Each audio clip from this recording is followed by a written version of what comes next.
След обзора за купата се връщаме с обзора на 15-ти кръг на италианското първенство.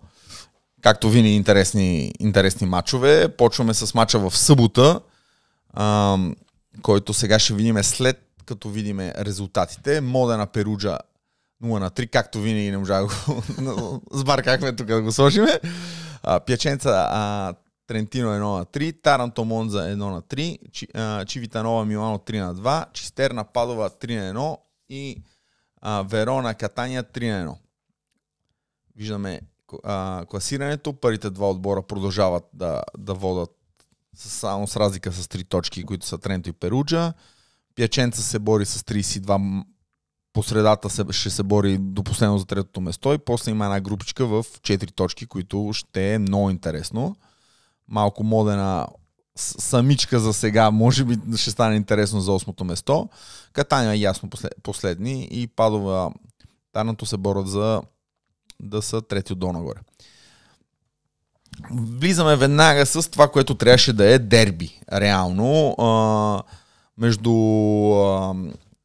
Моден и Перуджа, но за съжаление, за който искаше да види интересен матч, не беше, защото Перуджа реално ги прегазиха във всичките геймове.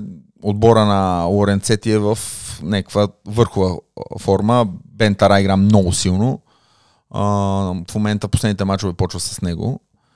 И по-интересно е, после ще коментираме това, думите на интервютата след мача, защото реално видяхме изключително малко от отбора на Модена.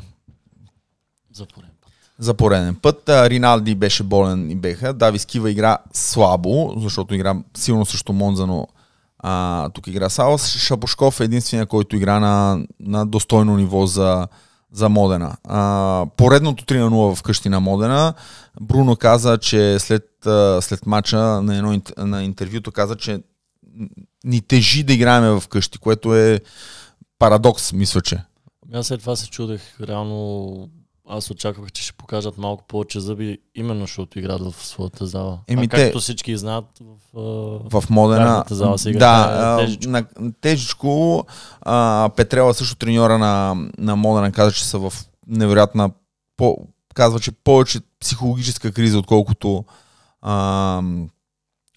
техническа. Според мен е истината малко по средата, но със сигурност Модена, за както беше построен отбора, се очакваше нещо повече. Ситуацията не е от най-розовите, са в ситуация, която срещу силните отбори, освен Тренто, което играха матча според мен на сезона, показаха изключително малко. Какво да кажем за Перуджа в момента е наистина една машина, която гази абсолютно всичко. Много високи проценти на всички нападатели. Те и посещаха добре 62% позитивно на почти 40% перфектно. Джанели с двоен плюс знаем какво може да направи.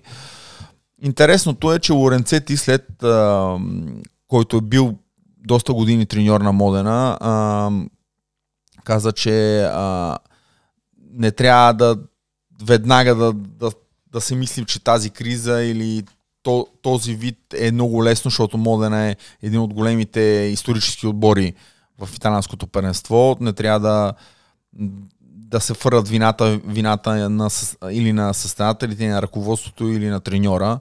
Със сигурност Петрела не му е лесно да стане треньор веднага. Първото му, като първи треньор, първият отбор да е Модена с такива имена, изобщо не е лесно, но когато ти предлага такъв пост, няма треньор, който ще откаже. Няма да каже не. Няма треньор, който ще каже не. Другото нещо, което каза Лоренцето, беше много интересно, е, че Леон, който го видяхме на сервис, влезна на сервис, хвърли 2-3 тухли такива от неговите. Малко физически, малко по-мазничък, според мен, трябва да поработи. Малко пастичката, малко му е такова, но със сигурност след скоро време ще го видим в топ форма. Интересно ми е сега, като почне да може да играе вече. Ще интересно какви ротации. Според мен още от първия матч сега знаем, че ще има междинен кръг в италианското първенство. Може да го пробва малко повече, но Лоренцети каза нещо много важно, че реално Леон от националния отбор се връща с контузия, че те за суперкупата на Италия са рискували са малко този състезател и не се знаеше колко време ще се възстановява, така че това е много интересно, защото знаем, че Сирчи, президента на Перуджа, има винаги какво да каже за националните отбори, за неговите състезатели, по какъв начин са използвани и как се лекуват травмите там. Но ще е интересно връщането на Леон, особено за купата, която следващия уикенд ще има купа на Италия. Изключително интересни матчове. Перуджа срещу Милано и Монза срещу Тренто. Това са полуфиналите. Всички се очаква суперфинала Перуджа Тренто, но може да има. Монца може и да поднесе някаква изненада с формата, която им са в момента, защото в момента играят доста качествен волейбол. Може, да. На мен Монза много ми харесва. Сега, минаваме на другия матч, който трябваше да е дерби, Пиаченца Тренто. Поредна победа за Тренто, особено най-вече в борбата за първото място с Перуджа. Бих започнал с завършването на ляво. Да, изключително важен момент за отбора на Пиаченца. Включи се доста добре, с изключение на посрещане, защото му направиха 6 аса, но в атака беше доста добре, което най-вече се очаква от него. Той не е от посрещите четвърки, така да със сигурност, като си представиш, че после влезна последния четвърти гейм го разплакаха с 3 поредни аса.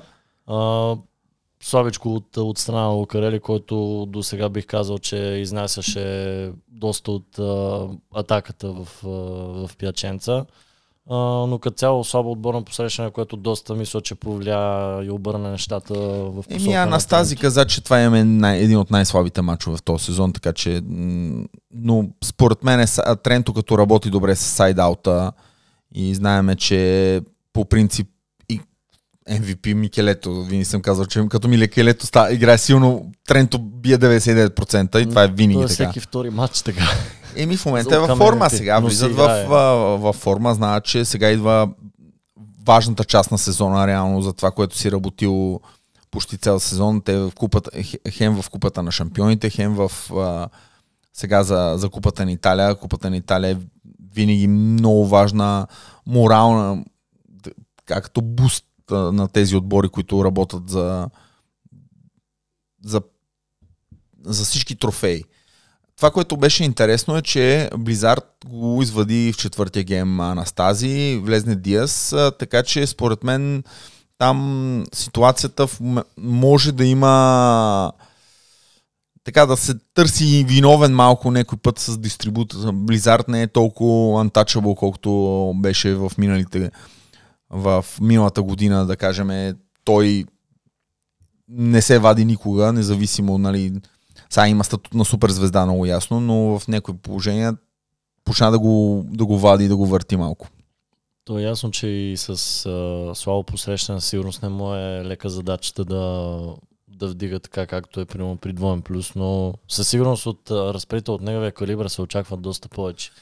В момента, за това, което е взел в Пиаченца, освен миналата година за купата, където показа, нали, класа целият отбор, не само той, изключително средно представяне, бих казал.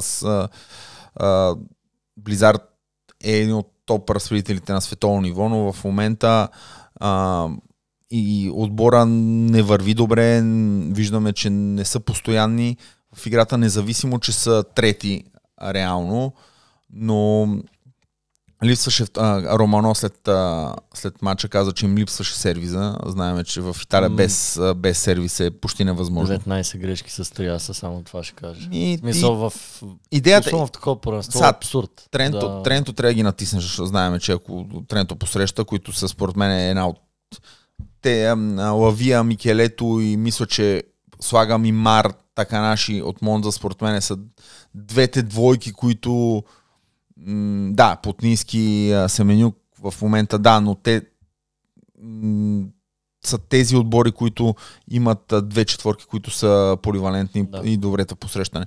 Новината през седмицата беше интересно, че реално Микелето, Сбертоли и Лавия подписаха договор пак с Тренто. Лавия до 2026, Микелето и Сбертоли до 2027. Ето това, дето се чудихме. Дали реално Микелето може сега да нямаме още цифрите, официалните цифри, но със сигурност щом отборът върви с тези трима състезатели, които ще са основата на бъдещето и каква основа, много силни състезатели. Така че това е много голям плюс за Тренто и според мен успокоява и отборите, състезателите за бъдещето. И сега минаваме на Чистерна Падова. Изключително важен матч за тея малко по-отборите, които се борят да не изпаднат. Важни точки за Чистерна в къщи. Като си представиш, че почна слабо, Падова взе първия гейм, но после реално беше хегемон Чистерна. От мен много критикувана Ефе Байрам. Той почна да играе. Ефен Байрам в момента ми изненада последните пъти. 17 точки, 67% в атака. Направо не може да повярвам, като гледах разбора на матча. Ефективен сервис на Чистерна, който вкъщи, трета поредна победа вкъщи. Фауър, диагонала на Чистерна много добре игра и в момента показва, че в национален отбор може да помогне и на... Не го виждам в 12-те, 13-те, които ще са на Олимпиада, но според мен за бъдеще със сигурност това момче ще го виждаме все по-често с фанелката на петлите на международно ниво. Интересно западва, че Порро почна титуляр, малко жокер от миналия матч, където с Таранто, на местото на Десмет, но този път не показа тая изненадва, където направи миналия път. И... По-трудничко е да почнеш, отколкото да влезеш. По-трудно е сега. Той за 19 годишен състезател се опитват да имат ротации. Падова са в много голяма дупка, защото това е шеста поредна загуба и най-вече в последните 9 мача имат само една победа с Катания. Така че... Да, реално срещу най-слабия отбор, който се пада. Да, в момента също последните и следващия матч има малко сблъсък на отбори в криза. Модена, Падова Модена. Бруно беше интересно, защото в едното интервю каза хубавото, че ще играме навънка, защото навънка играме по-добре. Така че това, където исках да те питам, това къде се базикахме, Чистерна, моля да изиграе една много голяма шега на Модена, да ги измести от осмото, защото с разликата видяхме сега да се върнем виждаме, че само 3 точки, независимо, че имат 10 загуби и 5 победи, но има само Чистерна е на 3 точки от Модена. Бих казал да, но единствено и само си зависи от Модена, защото според мен в момента отбора трябва да се фокусира главно да вземе максималното от отборите в средата на таблицата. Да, от тези, които реално могат да бият. Да, и вече да направят всичко възможно да влезнат в плейофите по възможно. Много ясно, че ако погледнем класата на отборите, това нещо почти е глупост, но в момента виждаме, че Чистерна този отбор построен наново от Фаласка играе добре. В момента играе добре. А пък Модена не. Така че... Модена, според мен, там има вътрешни конфликти в отбора и малко с треньора, защото през зъби Бруно, за който мога да чете между редовете, малко вижда, че липсва малко най-вече техническа гледна точка, малко по друг характер. Да кажем, че треньора. Може малко повече да му се качват на главата като по-млад треньор и по-неопитен. Да. Може да има и този факт. Сега минаваме на българското дерби, на Чивитанова Милано. Алекс победи Матей. Казано така, за който ние го гледахме матча и беше матч не е много интересен, ако трябва, не е много класен за състезателите, които имаше, защото имаше много грешки от двете страни. Волейбол не беше на чак толкова голямо. Реално като видиш резултата на 3-2, ще си помислиш, че е било много хубав матч, но аз също не го видях от тази страна. Да, и статистиката показва също това, където си говорихме по време на матча. Значи Матей му даваха малко почивка най-после, това къде си говорихме. То се очакваше. И според мен имаше доста нужда. Да, защото знаем, че Милано има тежки матчове тази седмица и почва с Маргарехо и с Ишикава, Пяца. Матчът тръгна 2-0 за Лубе, за Чивитанова, макар че втория гейм го изпуснаха брутално Милано, защото водеха с 0, там можеше да стане. Регерс слаб матч за стандартите, които игра в последните матчове. Лубе голяма въртележка на четворките. За пореден път. Хубавото е, че Бото от този път се включи. Бото се включи добре. От крайните нападатели игра най-добре. Игра най-добре, имаше най-добри проценти. Много слаби проценти на повечето атакуващи. Крайни нападатели без Бото в Лубе, включително и на Алекс. Алекс последните матчове, нали, играч на месеца, не игра на неговото обичайно ниво и там може да има натрупана умора, със сигурност с пътуванията. Ламуша беше натоварен най-много от отбора на Лубе. Шинизе е за мен, не знам дали за MVP, но играе страхотен матч с Дечекоса, такава машина, особено на острата топка, където играят, е на много високо ниво. Малко както бяха и с Симон Реал. Да, точно това, където си мислех, имат много хубава сработка тези двама състезатели, така че много интересно. Отбори, които Милано е концентрирана с едно око към Купата на Италия, защото Пяца в едната от почивките вика, на всяка топка трябва да умираме да играеме на мак за всяка топка. Така че Милано го знае, че ще е изключително трудно, защото според мен е супер фаворит е Перуджа, но в един матч в зала, която е всичко в Болония, може да се случи абсолютно всичко. Милано има аргументите да изненада Перуджа в купата. От другата гледна точка, какво да кажем за Чивитанова. Чивитанова сега ще трябва да се концентрира изключително много върху следващите си матчове, защото има една поредица от матчове, които наистина трябва да направи 9 точки, защото играе с Катания, с Модена и с Таранто.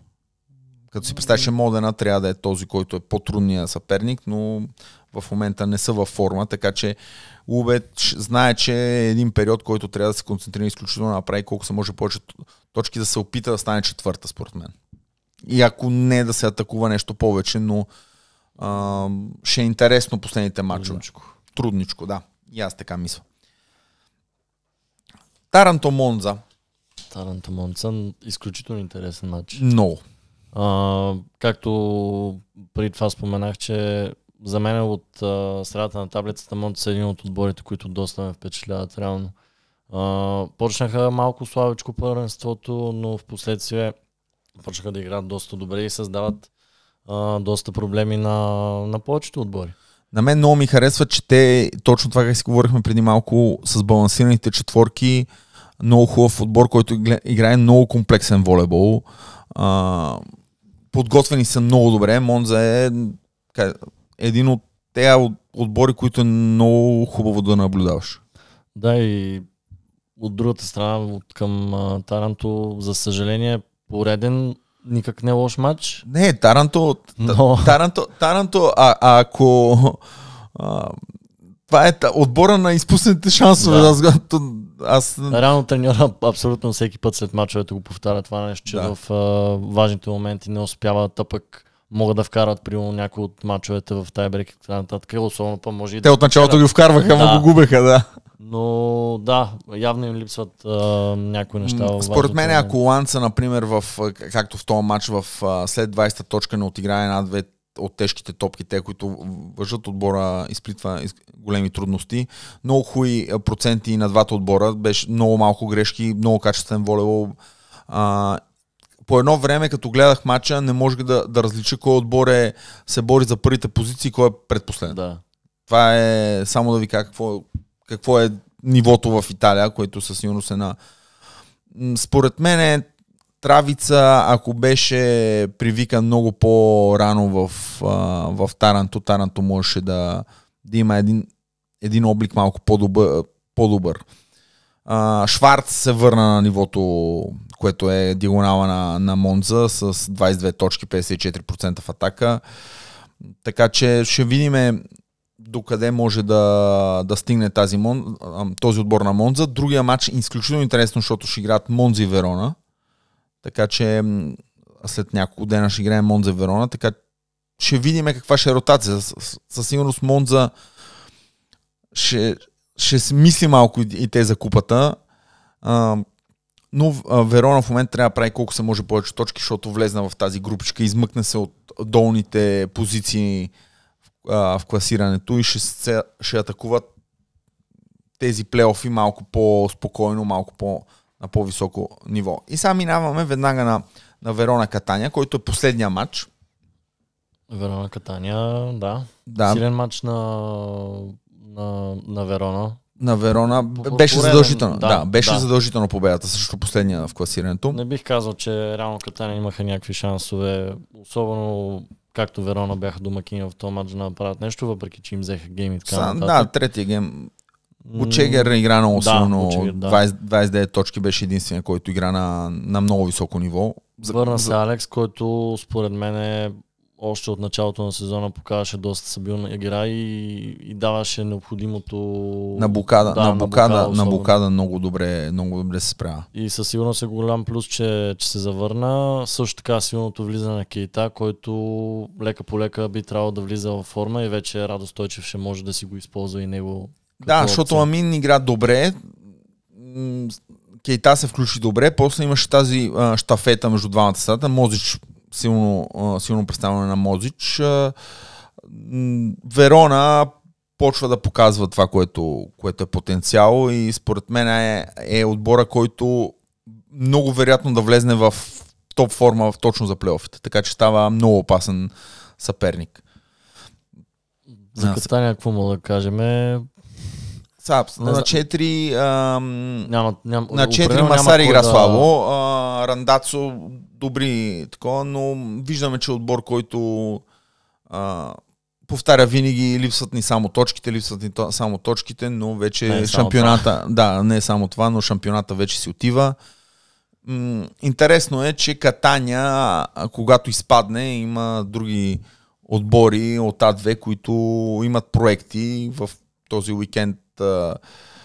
Така, разговарях с хора, които се занимават в Бреша с А2 и има проекти за влизане в много отбори, които искат да влезнат в А1, като Кунио, същата Бреша, Грота Золина са първи в такова, но интересно е, защото има проекти сериозни, с сериозни инвеститори, които не да направят като Катания one shot, как да кажем. Макар че Катания, някои договори са били покрити от Калипо, там ситуацията, но виждаме, че залата е празна.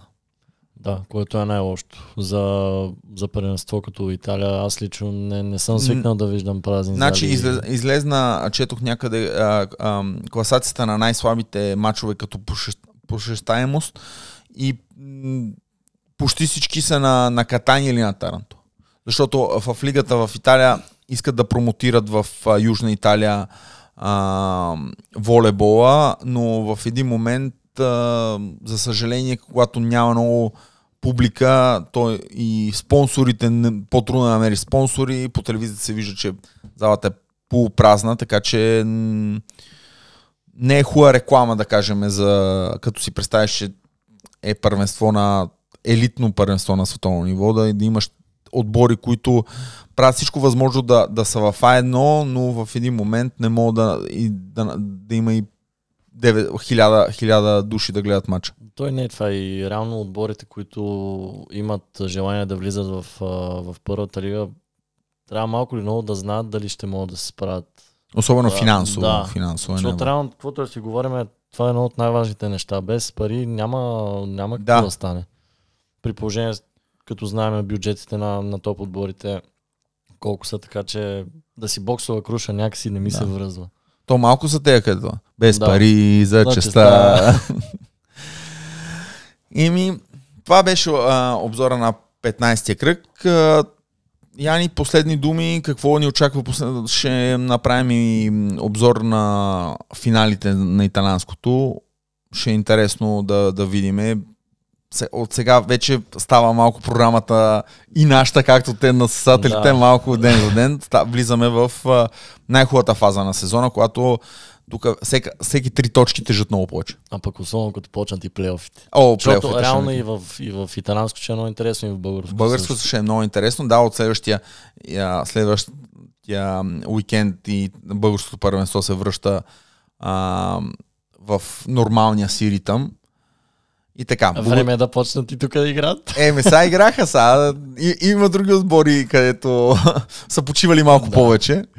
И така, благодарим и коментирайте, лайк. Виждаме, че имаме една стабилна аудитория. Има движение, имаме една стабилна аудитория. Това е много ви благодарим. И коментирайте, лайк, и ако шернете едно видео, па няма нищо ви стане. Един клик е. Един клик е, айде. Много ви благодарим. Чао, чао. До скоро.